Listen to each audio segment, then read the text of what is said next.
Assalamualaikum warahmatullahi wabarakatuh. Selamat pagi, selamat bertemu kembali di pertemuan pelajaran bahasa Indonesia. Oke, baiklah anak-anak semuanya, sebelum kita mulai materi kita pada pagi hari ini, ada baiknya kita berdoa dulu menurut kepercayaan kita masing-masing. Berdoa dimulai.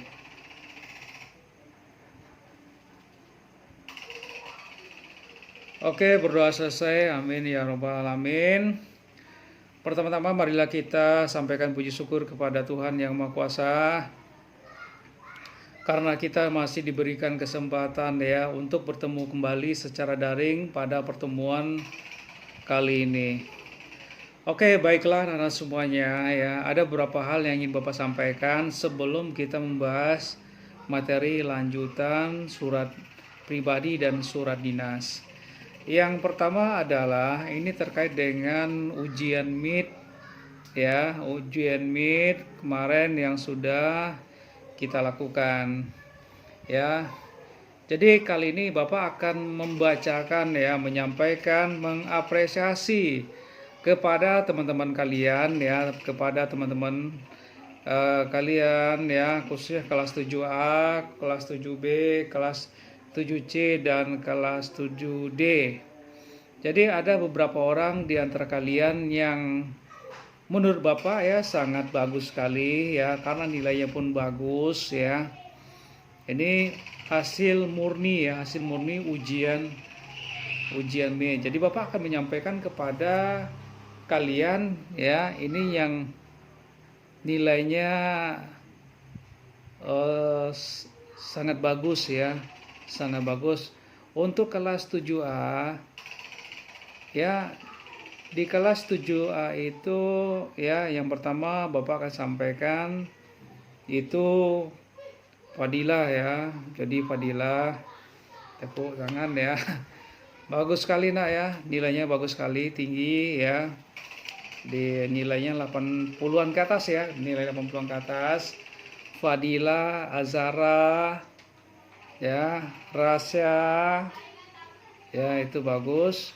Terus yang berikutnya ada Revina, ada Faruk, ada Kania, ada Joni, ada Deca, ada, dan terakhir Dwi Anika. Jadi yang Bapak sampaikan tadi itu adalah teman-teman kalian di kelas 7A yang memiliki nilai lumayan bagus ya, sangat bagus ya, sangat bagus.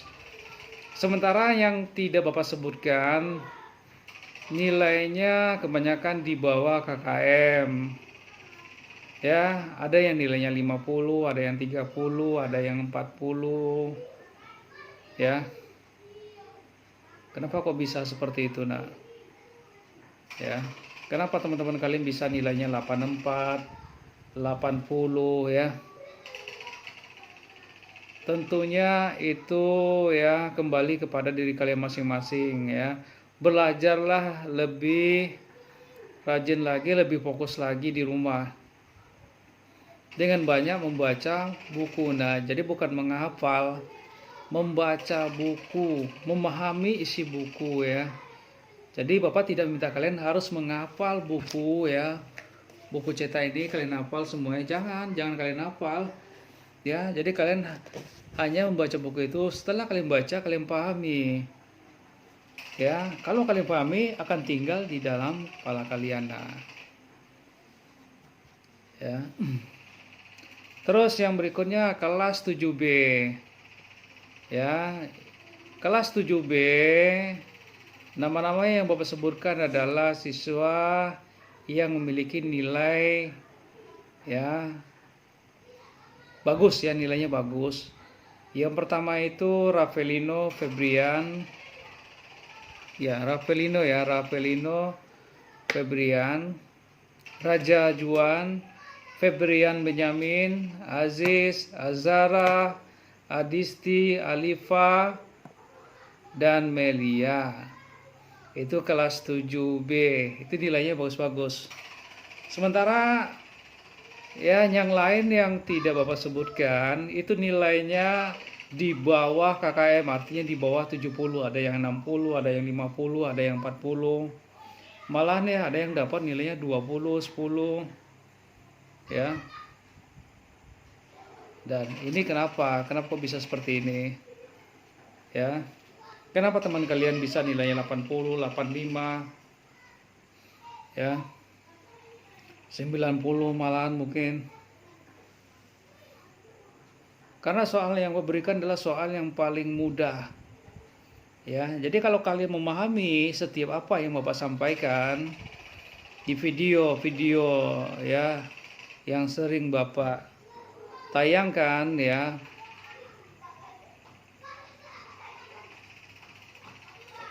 Kalau kalian fokus, kalau kalian benar-benar ya mendengarkan dan membaca buku tambahan ya sebagai tambahan, Bapak yakin nilai kalian akan bagus. Itu kelas 7B. Terus yang berikutnya kelas 7C. Yang pertama Charles ya, Andre, M.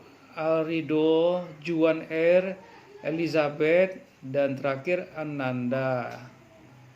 Itu nilainya bagus-bagus semuanya. Kenapa yang lain nggak Bapak sebutkan? Karena nilainya di bawah KKM. Ya, jadi kalian harus membaca lagi. Karena ini masih ujian mid, masih ada kesempatan ya di ujian semester. Ini sebuah tantangan buat kalian. Ya. Kenapa saya gagal? Ya, kalian harus berkaca pada diri kalian sendiri. Apa yang telah kalian lakukan selama ini? Apakah kalian hanya bergiat bermain game ya? Keluyuran mungkin entah kemana. Ya, seharusnya kalian stay di rumah ya. Tidak usah kemana-mana. Apalagi pulang kampung nak. Jangan dulu pulang kampung. Kalian itu bukan dalam masa liburan. Kalau kalian berada di kampung sementara sinyal tidak kalian dapatkan, gimana kalian mau ujian? Gimana kalian mau belajar? Sementara ya sekolah kita saat ini masih dalam keadaan daring ya. Dan tentu juga kapan mau sekolah ya dengan keadaan musibah yang sedang kita timpa. Oke, itu kelas 7C. Untuk kelas 7D, nama yang Bapak sebutkan ini adalah nama teman kalian yang tuntas. Ya, yang pertama itu ada Erika, yang kedua Farer, yang ketiga Jonathan, nilainya bagus. Yang lain mana? Yang lain gagal. Nilainya di bawah KKM. Ya. Jadi karena ini masih ujian mid, masih ada kesempatan berikutnya. Ya. Jadi kalian perlu ketahui juga, jika kalian nilai kalian ujian mid kalian itu nilainya bagus, sementara tugas kalian tidak lengkap, kalian pasti akan gagal juga ya untuk rapor mid semester ini. Ya, jadi jangan kalian berpikiran rapor saya tinggi terus kalian nilai ujian mid kalian tinggi ya. Sementara kalian gagal. Kenapa kalian gagal? Karena nilai tugas-tugas kalian, nilai keterampilan kalian ya itu sama sekali kosong atau tidak kalian kerjakan. Ya. Untuk pelajaran bahasa Indonesia, jika kalian besok melihat ya di rapor kalian itu ya nilai kalian tuntas, saya kok tuntas ya kemarin, padahal saya ujian mid kemarin saya gagal, kenapa saya tuntas ya. Ya, jadi kalian harus pikirkan itu nah ya. Mungkin yang pertama Bapak berpikiran ya Bapak akan melihat nilai tugas-tugas kalian ya, nilai tugas-tugas kalian ya lumayan banyak kah ya, atau setengah kah, atau sama sekali tidak ada kah ya. Kalau sama sekali tidak ada tugas-tugas yang kalian serahkan ke Bapak ya,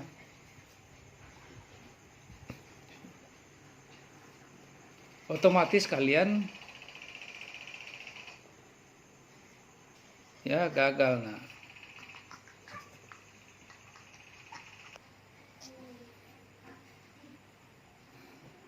jadi kalau kalian nilai-nilai rapor bid kalian tuntas, ya nilai mid kalian gagal sementara kalian tuntas, ya. Jadi cobalah kalian berpikir kembali, ya. Ada apa ini? Kok Pak Taufik, kenapa sih ya Pak Taufik tuntaskan saya nilai bahasa Indonesia saya? Ya, kalian berpikirlah itu. Ya.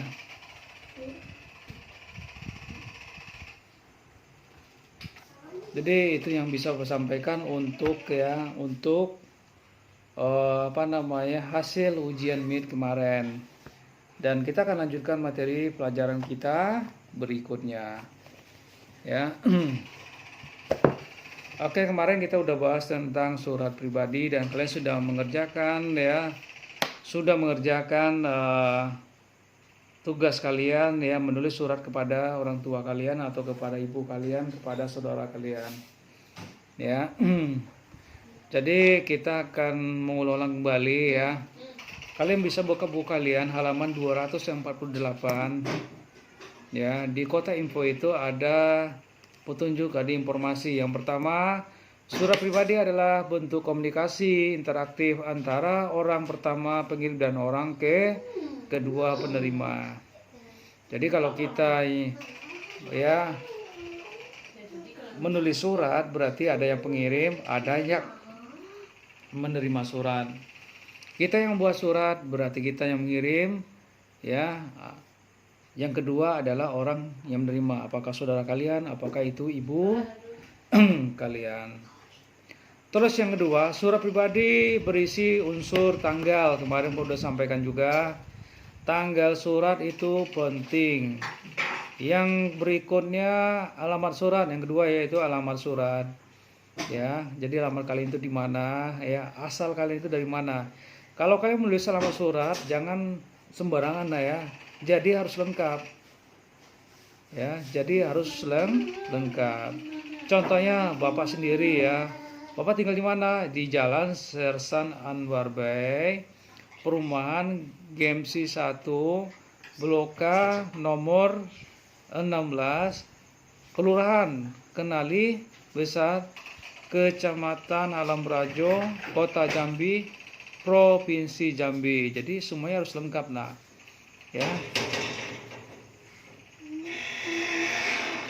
Terus yang berikutnya pembuka surat.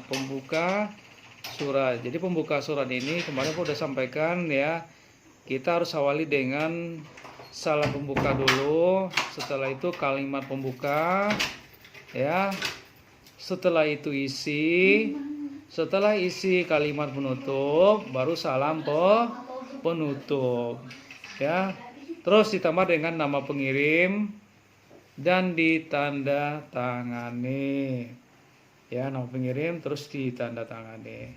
Yang ketiga, isi surat pribadi berkaitan dengan masalah pribadi, menanyakan kabar, keperluan pribadi dan tujuan komunikasi pribadi yang lain, ya. Jadi kita berkirim surat itu, ya, ada masalah yang ingin kita sampaikan, ya. Kepada siapa? Mungkin bisa saja kepada penerima surat, ya. Jadi salah satu tujuan dari surat itu adalah salah satu sarana komunikasi, ya, sarana komunikasi. Oke, baiklah, kita akan lanjutkan poin 2, mengidentifikasi ciri-ciri dari surat dinas, ya. Jadi sebelum kita membahas ciri-cirinya, kita harus tahu dulu surat dinas itu ciri-cirinya seperti apa.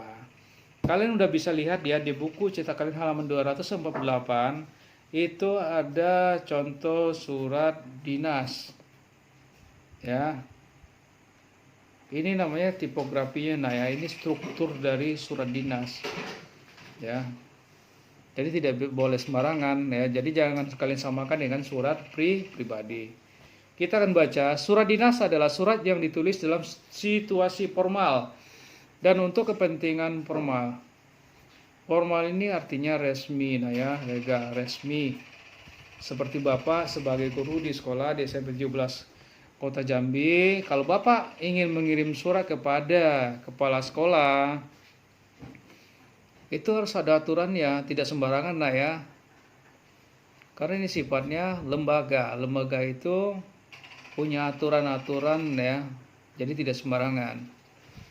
Ya, formal untuk kepentingan formal. Surat dinas ini dapat ditulis oleh pribadi atau atas nama suatu lembaga pemerintahan. Kalau pribadi itu Bapak sebagai seorang guru atau atas nama lembaga pemerintahan atau organisasi. Artinya atas nama SMP 17 Kota Jambi. Organisasi.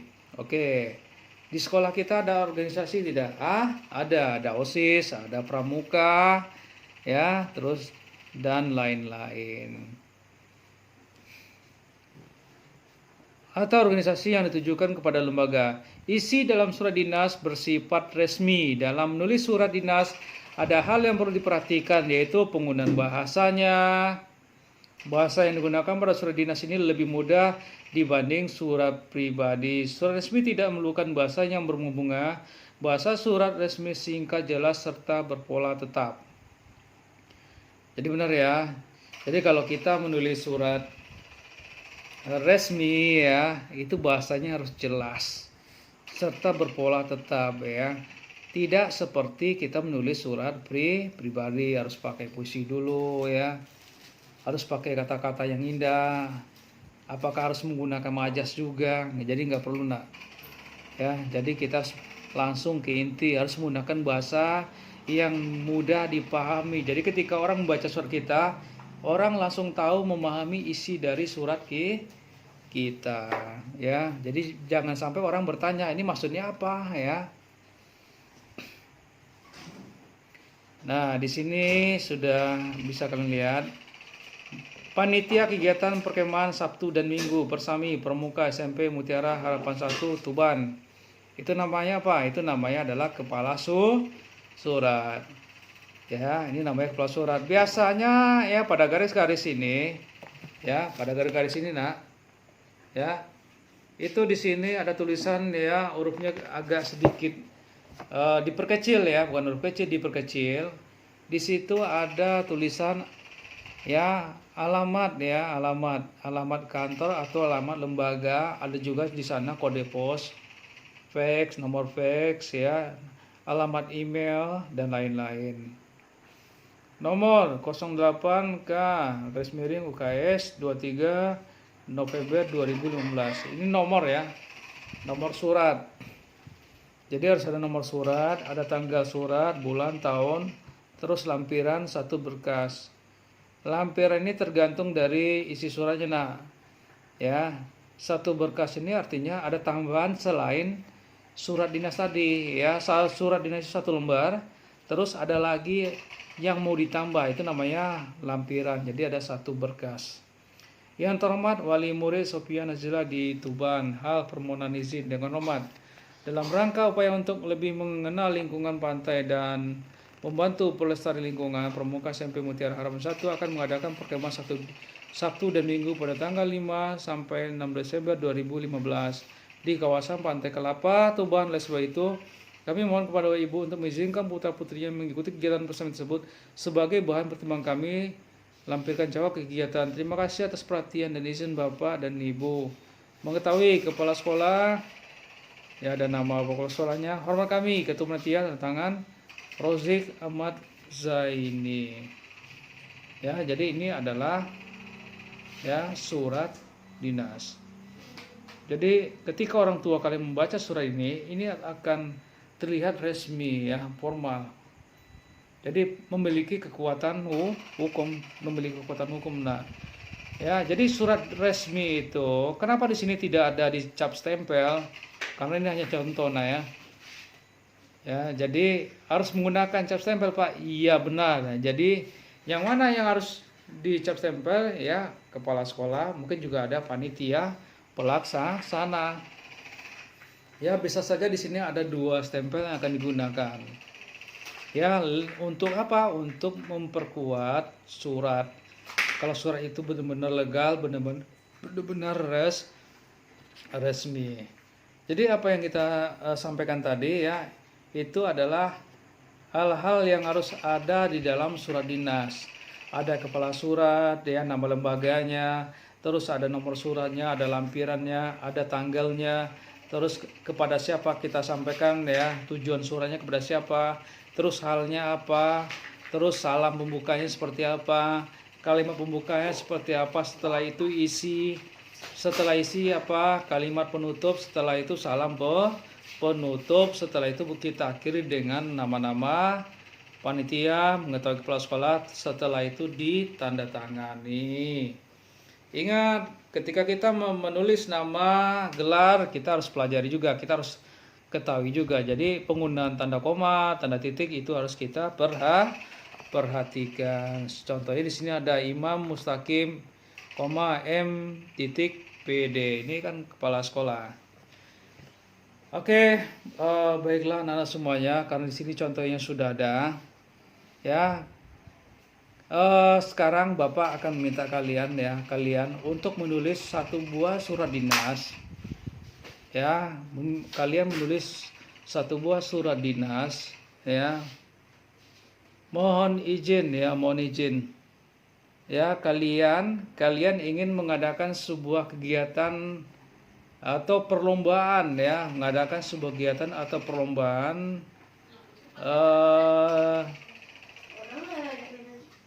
perlombaannya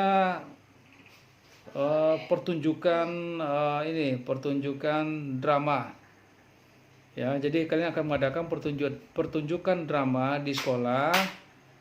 Para pesertanya adalah siswa-siswi SMP 17 Kota Jambi. Jadi kalian, ya, jadi kalian itu adalah, posisi kalian itu sekarang adalah di lembaga OSIS, ya. Jadi kalian posisinya sebagai, ya, di sini sebagai ketua panitianya ada, terus ketua OSISnya ada. Setelah itu, ya, pembina OSISnya di situ juga ada, ya. Terus surat itu kalian arahkan kepada kepala sekolah, ya. Pak, perlu nggak di sana mengetahui kepala sekolah? Jadi tidak perlu. Jadi yang mengetahui adalah pembina OSIS. Karena surat itu ditujukan kepada kepala sekolah SMP 17 Kota Jambi. Jadi untuk nama kepala sekolah cukup pakai nama Bapak dulu, ya. Seperti untuk contoh ini, ya, nama Bapak Taufik Hidayat, ya. Jadi boleh kalian tulis di sana. Itu nama untuk arahannya itu kepada kepala sekolah SMP 17 Kota Jambi, ya. Namanya nggak usah, nama Bapak nggak usah kalian tulis, ya, untuk kepala sekolah SMP 17 Kota Jambi, ya. Untuk pembina OSISnya itu tulis nama Bapak aja kalian tulis, ya. Pembina OSISnya Taufik Hidayat. Hormat kami ketua panitia. Siapaan? Ketua panitianya adalah nama kalian. Tulis sendiri nama kalian. Kalian kerjakan itu di buku tugas kalian, ya, di buku tugas kalian. Seperti biasa, setelah kalian kerjakan, ya, kalian kirim ke Bapak.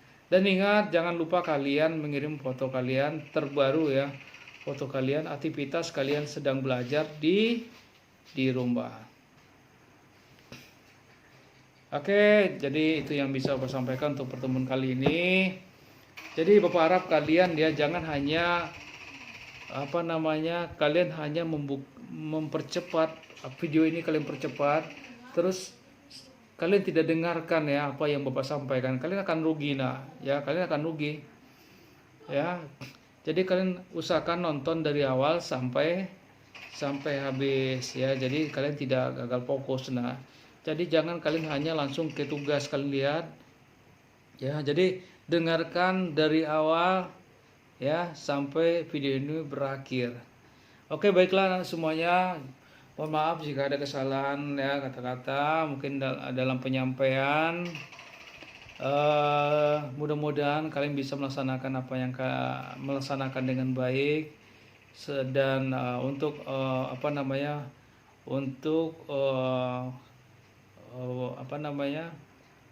kelanjutan semester semester 2 ini tugas-tugas kalian ya, usahakanlah jangan sampai kalian tugas kalian tidak masuk lagi ya.